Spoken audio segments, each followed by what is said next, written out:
मला मी एक कट करून दाखवते। एकदम असे क्रिस्पी पण झालेले आहेत कडकणे आपले।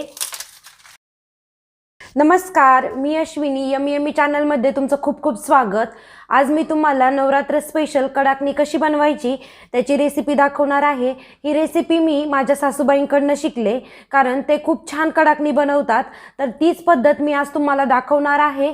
चला तर मग आपण रेसिपीला सुरुवात करू। सर्वप्रथम मी कडकण्यांसाठी गुळवणी तयार करून घेणार आहे। इथे एक मी पॅन ठेवलेला आहे, त्यामध्ये मी आता टाकणार आहे 1 कप पाणी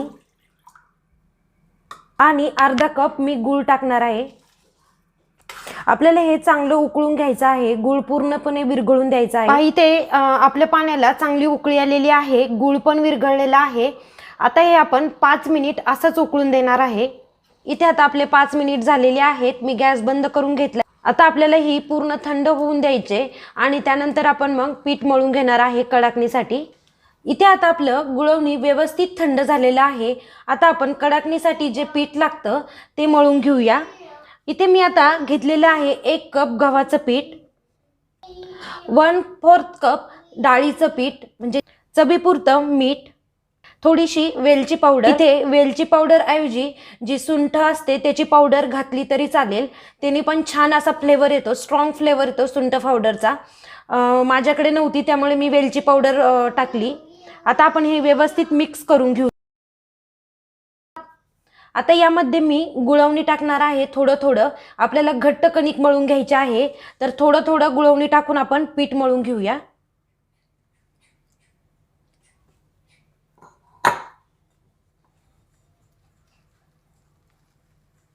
पहा इथे मी एकदम घट्ट कणिक मळून घेतलेली आहे। तर आता हे आपण 15 ते 20 मिनिट थोडंसं भिजण्यासाठी ठेवणार आहे। मला पूर्ण पाणी गुळवणी लागलेलं नाहीये, त्यातलं थोडंसं शिल्लक राहिलेलं आहे। म्हणजे तुम्ही तुमच्या अंदाजानुसार करू शकता गुळवणी, तुम्हाला कितपत पीठ मळायचंय त्यानुसार तुम्ही बनवू शकता। तर आता हे आपण भिजण्यासाठी ठेवून देऊया। इथे आता आपलं पीठ व्यवस्थित भिजले गेलेलं आहे। आता आपण याचे कडकणे तयार करून घेऊया। मी सुरुवातीला सगळे कडकणे लाटून घेणार आहे आणि त्यानंतर मी तळणार आहे। तर आपण छोटासा उंडा घेऊया, तुम्हाला कितपत छोट्या मोठ्या लागतात त्यानुसार उंडा घ्यायचा। पहा अशी मी गोल लाटी तयार करून घेतलेली आहे आणि आता थोडं थोडं पीठ लावून आपण पातळ कडकणी लाटून घ्यायची। पुरीसारखी लाटू तेवढी आपली कडकणी अशी कडक आणि खुसखुशीत होईल।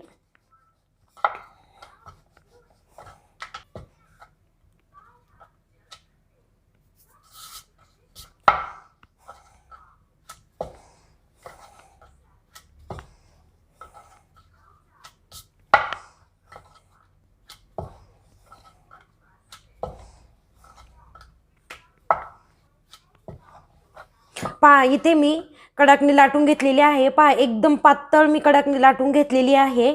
आता मी या पद्धतीने बाकीच्या सगळ्या कडकण्या लाटून घेते। इथे मी सगळ्या कडकण्या लाटून घेतलेल्या आहेत। आता मी ह्या तेलामध्ये तळून घेणार आहे। पहा इथे आता आपलं तेल व्यवस्थित गरम झालेलं आहे। आपल्याला एकदम कडकडीत तेल गरम करून घ्यायचं नाहीये।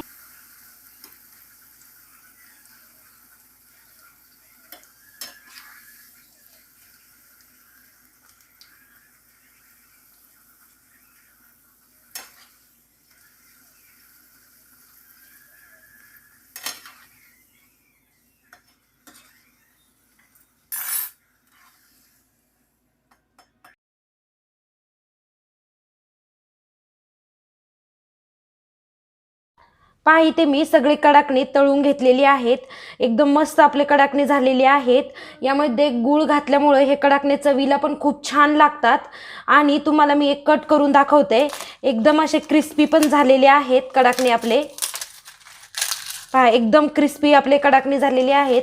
तुम्ही घरी नक्की ट्राय करा आणि आजची रेसिपी कशी वाटली ते मला नक्की सांगा। आणि प्लीज माझ्या चॅनलला लाईक, शेअर आणि सबस्क्राईब करा। परत भेटूया अशाच एका नवीन व्हिडिओमध्ये, तोपर्यंत बाय बाय।